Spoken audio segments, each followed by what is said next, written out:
Howdy, Internet! Colorful Arty's back to bring you another episode of Legend of Zelda Oracle of Seasons Cursed. In the last episode, we beat the Dancing Dragon dungeon in a single video, and found a new way to beat Gahama without dying really easily. And in this episode, we are going to be moving on to the 5th dungeon, because the 5th dungeon is actually a very short ride away. However, before we go there, we have a few side quest things we want to do first. One of them I actually meant to do before the 4th dungeon, but I just didn't get around to it. So, going back to Sunken City for a couple reasons. One, we need to buy another magic potion from Syrup, because the mini-boss of the Dancing Dragon dungeon forced me to use it. Oh, we'll also be returning to Subrosia to get the final season. Alright, potion shop, I don't know why you're only available in the wintertime, but whatever. Bubble, bubble, toil and trouble. Give me a magic potion or else. And now I am quite poor. Yeesh. In this game, 200 rupees is poor. Alright, so you'll remember when we traveled through Natsu Prairie? King Moblin is here. Guess what? You can actually beat him. You get a piece of heart if you do it. Oh, that's like the worst screen for Maple to appear. You can only like reach so much of the actual land on that screen. No, but I was saying, if you beat Great Moblin, you can get a piece of heart.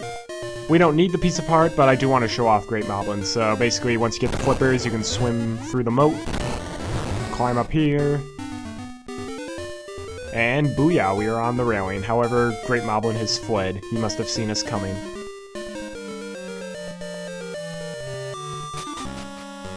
Great Moblin's Fortress. So that's the smallest fortress in the entire game. So the pesky kid has come. I won't let you stand up to me anymore. This time victory will be mine. So basically he throws big bombs at you. You have to throw them back at him before they blow up. Like so. And he actually does have 2 forms, so this is just the first phase of the fight. The second phase is a bit more annoying.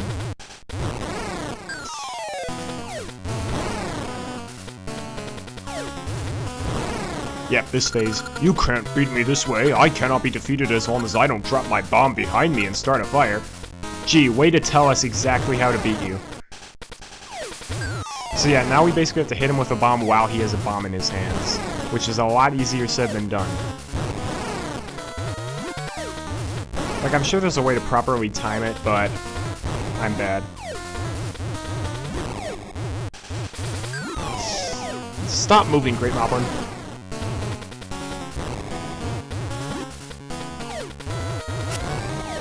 Really? Ah! This fight just is annoying at this point.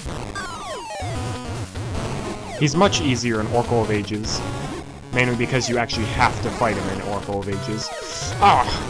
You also can never tell how far he's gonna run, which makes this kind of a luck-based boss fight. Yes! Alright. He's dead.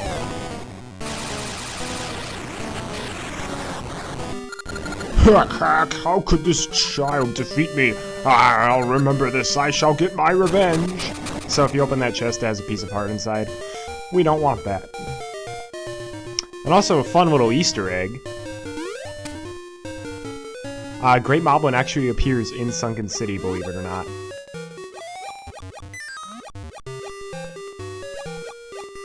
Remember on our first visit to Sunken City, I mentioned that there's a completely empty house? He's living here now. Boy, the poor Great Moblin having to make bombs here. It's still not, like, don't feel sorry for him. He's still making weapons of mass destruction. We will overcome these troubles and create a new tomorrow. My great lair is in ruins. I have to start from scratch. But why did this happen to me? So if you're feeling particularly cruel, throw a bomb in there and get out of the house.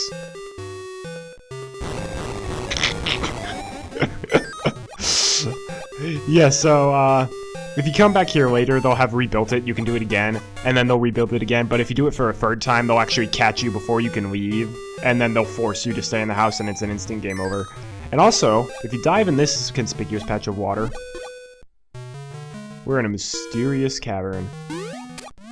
And also we can get a chest. So we get a gaseous seed, and you'll never guess where this leads.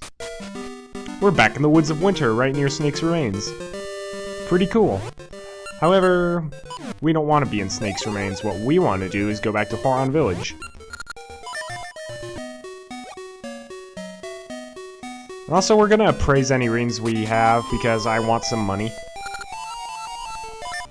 Only one? And it's the Subversion ring. You can turn into a Subversion. Like the Moblin ring, Subversions can't actually, like, do anything, so it's a pretty useless ring. Let's check in on Bippin and Blossom. And Rome. Oh boy. My baby never sleeps. Arty, how can I get him to sleep? Play with him. I see, if we play, then he'll get all tired out, thank you. Rome's gotta grow up to be a great Mega Man player, after all. Quickman's not gonna perfect run himself. Ooh! I'm sorry, sir. Oh, that's a member's card. You're a member? Pardon me, you may continue to the rear. Why, thank you, my good man. So yep, secret room down here, and... So that's the upgraded seed satchel, gaseous seed, and a treasure map. The treasure map, if this is your first time playing, you're gonna need it, unless you just want to resort to a walkthrough. However, if you're like me and have played this game before, we're not gonna waste 200 rupees buying that. I already know where it leads. But anyways, after beating the 4th dungeon, the Maker Tree said we needed to go to a lake that looked like eyeglasses. Well, this is it.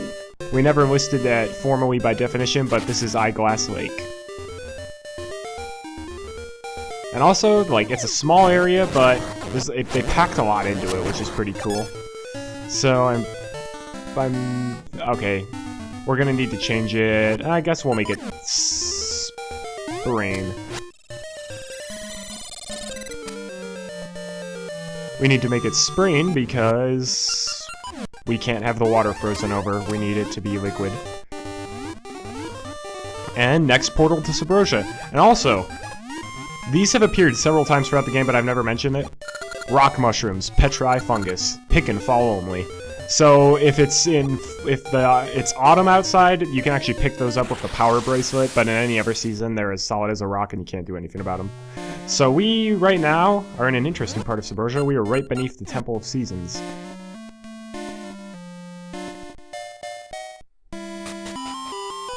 And this is the Subversion Furnace. There's actually nobody here we can talk to right now who can actually help us out, because they're all at the Temple of Seasons trying to get into the final chamber. Ooh, and in here... Simply divine, impeccably fine, gorgeous design, notably kind, signs. Have you broken any signs? Of course not. Who could? They're so lovely, you and I see eye to eye. So this is the guy who makes all the signs. Fun fact, once you get the upgraded sword, you can actually destroy signs by hitting them with your sword. And you actually, if you destroy 100 signs or more and then talk to that Subversion, he'll actually give you a ring. Like a one-of-a-kind ring that's just like, hey, you broke 100 signs. So that's kind of interesting. That's literally the only purpose he serves in the game. Oh, fire pokies. That's not their official name, I'm sure, but whatever.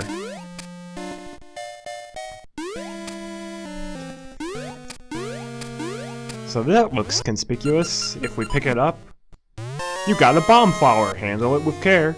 So in the 3D Zeldas, bomb flowers are literally just bombs that just grow around. You basically use them as bombs until you get a bomb bag.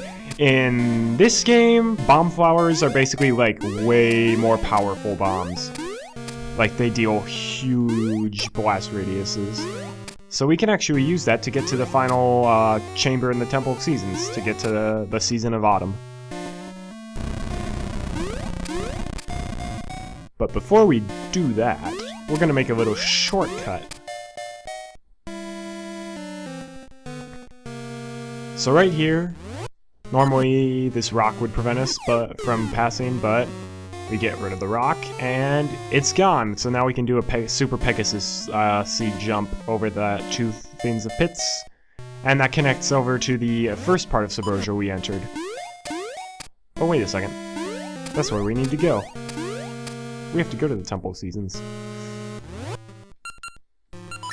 And now for a visual aid. I'm sorry, that leads to the second part of Submerger with the market.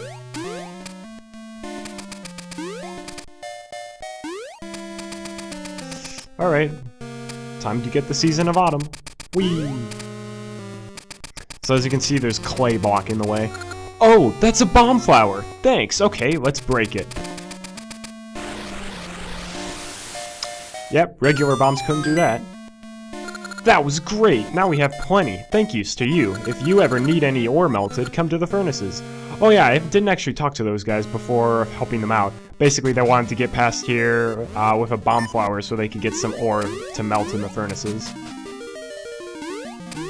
And final season get. And it's Tattle. I am the spirit of autumn. My turn has come. They say fall is lonely, but no! Pits are filled with fallen leaves and mushrooms are ripe for the picking. Also, it's a great season to get apple cider at your local cider mill.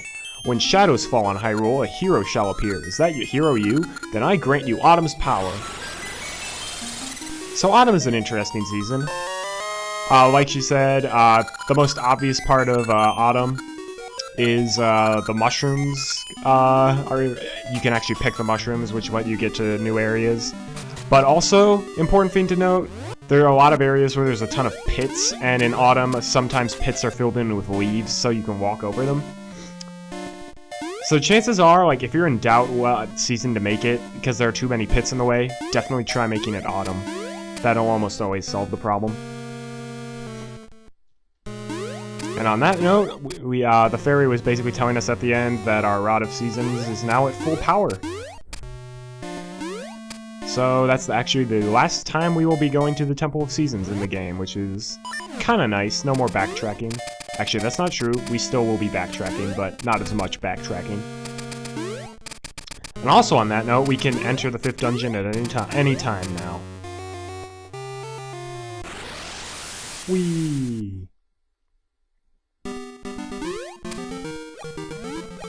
Oh, never mind. We didn't have to change it to spring.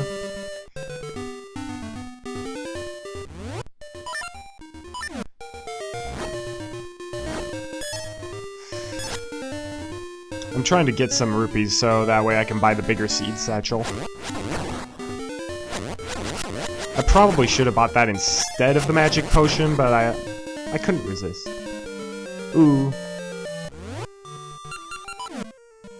So notice that one blank patch over here? Gaseous seed plot. And that's the 5th dungeon right there. However, we're not going to enter it quite yet. We gotta extend the video length a little bit. You'll notice I'm completely out of scent seeds. We need to fix that. Luckily, they grow in North Horon. I also want to stock up on Ember Seeds.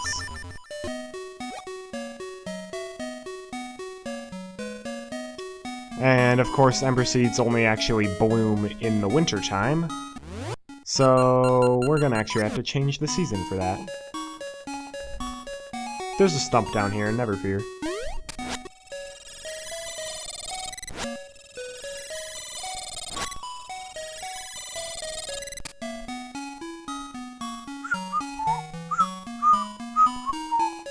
I should not whistle. I cannot whistle to save my life. Ooh, also, hidden treasure we can get in Horon Village now.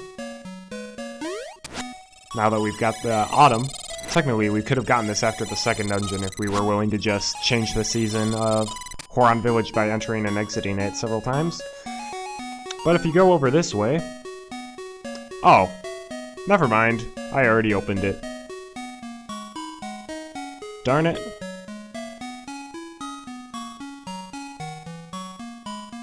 Oh well. Well, at least I can do something over here with the Season of Autumn. Actually... Ooh, please have money, please have money. It had money! Alright, that's exactly what I wanted. Because now we can go to the secret shop and buy that bigger seed satchel.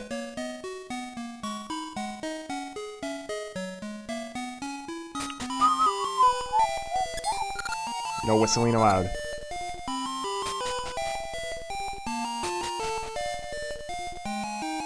I'd like that, please. So now we can carry 50 of each kind of seed as opposed to 20, and it completely fills your seed satchel, so hooray!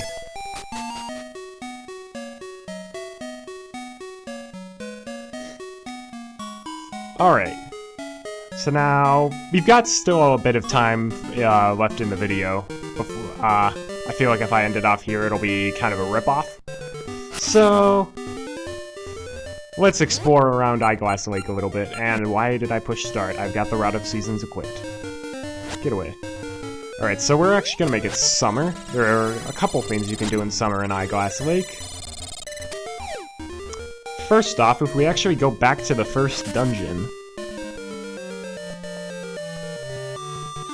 step down here. What's this? If you want the true power, then slay the 4 golden beasts that roam the land, and then I shall grant my power to you. So far, you've slain 0. Alright, so this is a pretty big side quest in the game. In the land of Holodrum, there are 4 golden beasts. They only appear on very specific screens in very specific seasons.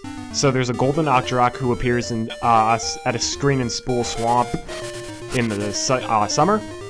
There's a golden Darknut who appears next to the Hero's Cave in spring. The golden Wolfos appears in... Why did I change the season? It still needs to be summer to show more stuff off. The golden Wolfos appears next to the 6th dungeon in winter. And then the golden Bokoblin appears in the Woods of Winter in autumn. And whoops. I should have changed it to autumn. Yeah, but basically, if you can kill them all and they have, like, a ridiculous amount of HP, if you can kill all 4 of them and then talk to that old guy, he'll give you the Red Rain. The Red Rain is the best rain in the game because it doubles the damage you deal with your sword, so every boss fight in the entire game becomes a complete joke with that. Definitely worth getting, believe me. And also, don't feel bad having to use a walkthrough to find all the golden beasts. Alright, get back, Moblin. Get back, whatever the heck you are called. Fun with seasons.